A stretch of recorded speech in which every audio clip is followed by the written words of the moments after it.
Welcome back, Chelsea fans. I'm your host, Nana Kumi, and this weekend we have a big game in our hand.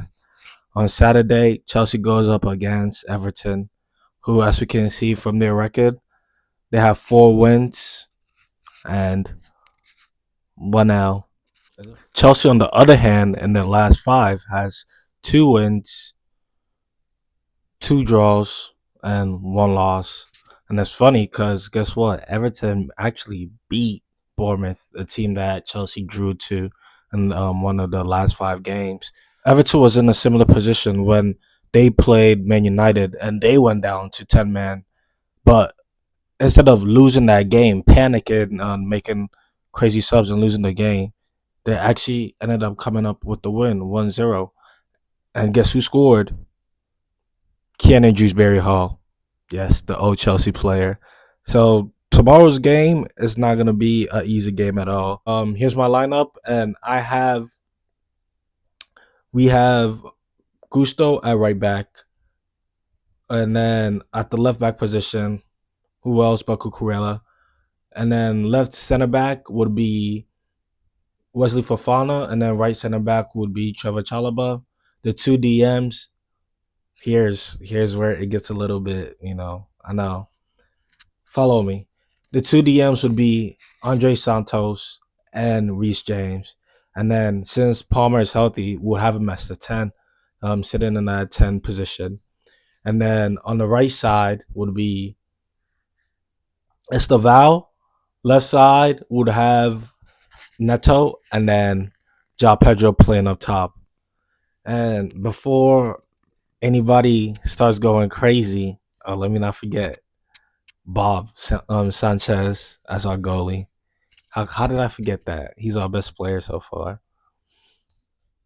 As you can tell from my lineup, the elephant in the room is no starting Enzo Fernandez.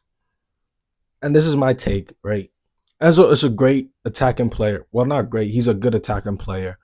He gives you a good amount of offensive outputs, right? Decent long balls, crashes it into the box, gets some tap ins here and there.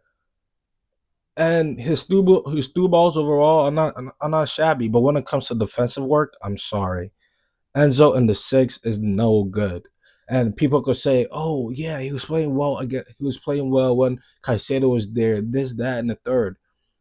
He was playing well when Caicedo was there in the six because Caicedo is 2 and 1. He does the job of two, which covered Enzo Fernandez, right? Made him not look as defensively lackluster as he would normally look under any circumstance. But now in our previous games, we could see with no Caicedo, he's not been very defensively good at all, and that's why I think Andre Santos will give us more stability with with Reece James and that defensive mid, and then we could have Cole Palmer playing that 10 position, build his confidence up a bit.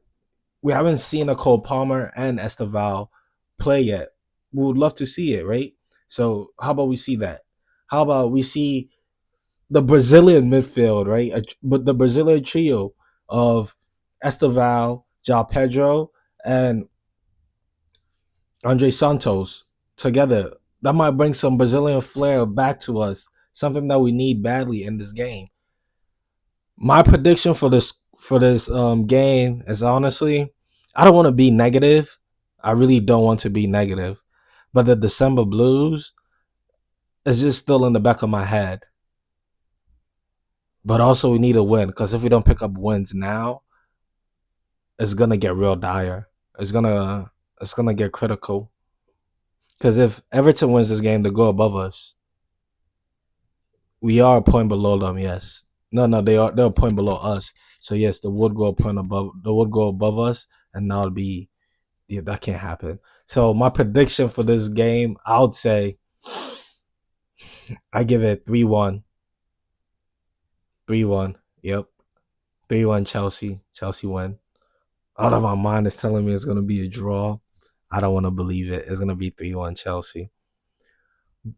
Later on, though, some of the subs that I would like to see is if in the second half, let's say things aren't going as planned, maybe we get Esteval off.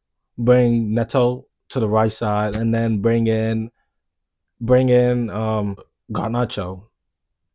We'll bring in Garnacho for him, and then maybe also in the midfield later on bring in Enzo Fernandez. If Palmer's getting a little bit tired, bring in Enzo Fernandez, have him get some touches in.